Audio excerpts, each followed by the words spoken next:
That was a pretty fun event overall with some good storytelling. I'm John Redland with my review of New Japan Pro Wrestling's G1 Climax 30 Night 18 event, B Block Finals, and we've got Koda Abushi winning A Block, Sonata winning B Block. Who will win? Who will survive the G1 Climax 30 tournament? Well, we'll find out in less than 24 hours. But before we get to that, we gotta talk about this show, which actually had a pretty good flow to all of its matches. I mean, the first two were kind of a wash, in all honesty, as you would expect, but really, the last four were pretty damn good, especially the last three. Once it got past intermission, it really picked up.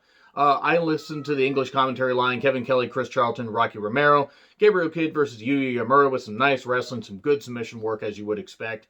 They just, started throwing those forearms, some pretty vicious forearms. Butterfly suplex, though, 1, 2, 3. Hiromu Takahashi joining the Japanese commentary team because he would factor in a little bit later into that main event, trying to help out his LIJ brother.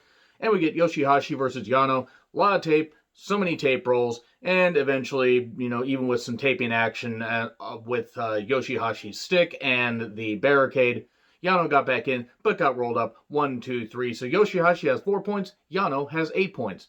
And you know what? I'm fine with Yoshihashi beating Yano because at that point, obviously, both were out of competition, and it was what it was. It was a fine comedy match to build us up for Juice Robinson versus Hiroki Goto.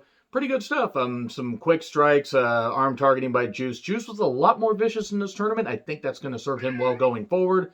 Big superplex by Juice. Not the only superplex spot we would get all night. Yushigoroshi, we get, a sleeper into a pin for 2. Left-handed God times 2. Pulp friction 1, 2, 3. So Juice and Goto end with 8 points each. And then we get to intermission so they can clean all the stuff. Just sanitize and everything. And I think they should keep this even in, 2021, 2022, and beyond. I think it would be a good thing to do. And keep these cards smaller. I'm not saying make them smaller than 6 matches, but 6 to 7 matches at the most. And just do something like that. That way, you give the fans what they want. You don't overextend the wrestlers. You don't overextend the viewers at home. And it's a win-win for everybody. So, Hiroshi Tanahashi versus Saber Jr. felt personal as these two have been part of teams that have fought over the IWGP Tag Team Championships over the summer. Saber Jr. and Taichi just wrenching on Tanahashi's knees at that one point. Oh, sweet Jesus, that was vicious. And this was pretty damn good. Saber Jr. is a goddamn joy to watch. This is really, really good stuff. Whenever he gets in the ring, I'm so glad him and Koda Abushi did not sign with WWE back in 2016. Some good neck targeting, very good reversals. These two know each other really goddamn well and have always had at least good matches, and this was no exception. I think this one was just a little step above some of the other matches they've had, back even in 2019. A high fly flow got reversed into an armbar, but then a quick roll up 1, 2, 3. And Tanahashi held him down for a little bit longer, kind of trying to tell him, hey, all those times you wrenched my knees, you son of a bitch. Well, I beat you. There you go. I don't think Tanahashi would have said those exact words, but that was kind of the implication. Zack Sabre Jr. is all upset because he held him down. Oh, no, why did you do that? Well, Zack, you were kind of a dick, beating up his knees and everything, as I said before. But Tanahashi finishes with 8, and Zack Sabre Jr. finishes with 10. And Zack Sabre Jr. had a pretty damn good G1. His matches were some of my favorites. I mean, if you take out the Hiroki Goto one, and even, the Yano one wasn't that bad, but the Goto one, they could have been good, was so goddamn short, it didn't really get a chance to fire. So, Tetsu United versus Kenta. Early stalling antics from both of these guys, as you would expect. Naito kind of leaned into it, making fun of Kenta. Like, oh, wait, are you ready? Ready? Oh, you're not ready. Some good mat work, a briefcase shot at one point. That briefcase is going to be in 3 pieces. They're going to need to duct tape it all together. It's going to be like a giant super ball. It's just going to be hilarious.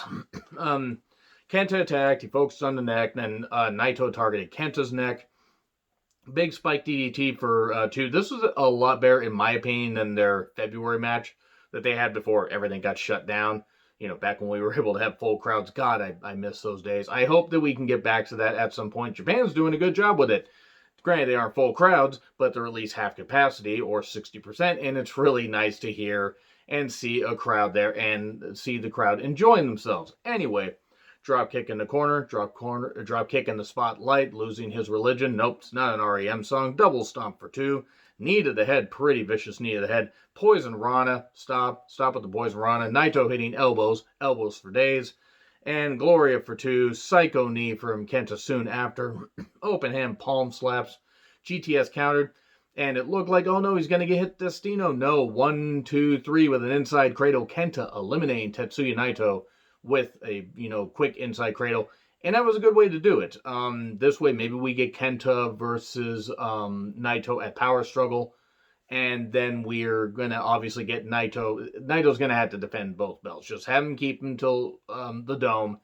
And then have somebody beat him for both of them. And then, for the love of God, separate the belts. Separate the damn belts.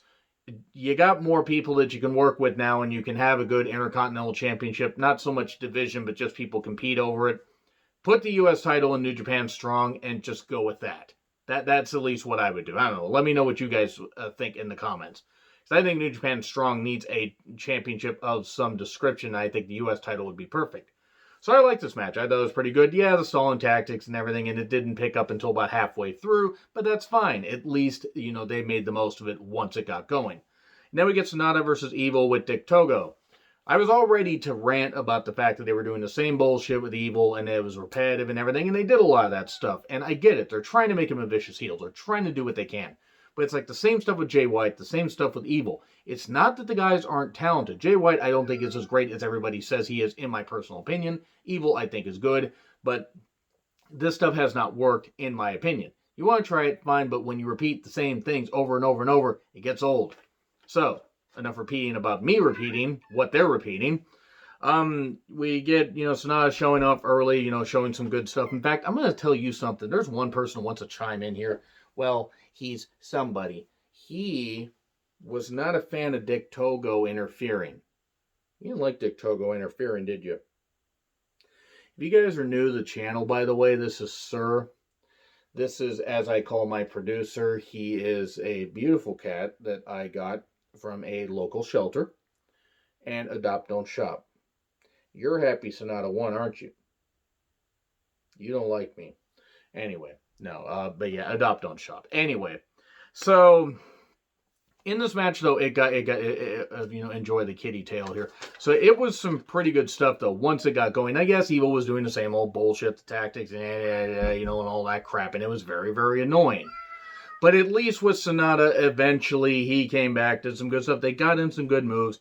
Sonata did the Paradise Lock to both of them, tying up Dick, and yes, I'm going to make a few Dick jokes here. And nothing against Dick Togo. His work speaks for itself, and he has had a long career. But when you're doing the same thing, you kind of warrant the Dick jokes. Tiger Suplex for 2. Missed Moonsault, exposed buckle spots, so oh no, Evil's going to get the victory. We get a Superplex, and then into the Dark Scorpion. Darkness falls for 2, but Sonata comes back with a TKO, gets the skull end on, hits 2 moonsaults, but Red Shoes gets pulled out by Dick. Gross. And man, how did Shota get created if Dick helped pull him out? So anyway, we get, Dick, punching Sonata. Hiromu runs in, he's going to help him, and then he gets low blowed and knocked down. Not the only time we get to see Hiromu, though. Big clothesline from Evil. And Dick gets that, that cord out and starts choking him. And then Hiromu stops him. And we get a bridge pin for 3. Sonata versus Koda Abushi to end the G1 on the right note. We're going to get a clean wrestling match unless suddenly somebody else turns. That's really what we need to have happen. Don't have any Bullet Club interference. Don't have Jay and Evil try to interfere. Because, they have history of both of those guys. Just don't do that. Keep your Bullet Club antics and just have them happen like earlier in the show. Have this match go 30 to 35 minutes. I really hope Dakota's okay after that vicious match that he had with Taichi. But I enjoyed this match overall. I enjoyed the show overall. Let me know what you think in the comments. Like, share, subscribe, Twitter handle in the description. I'm John Retlin. I'll see you soon.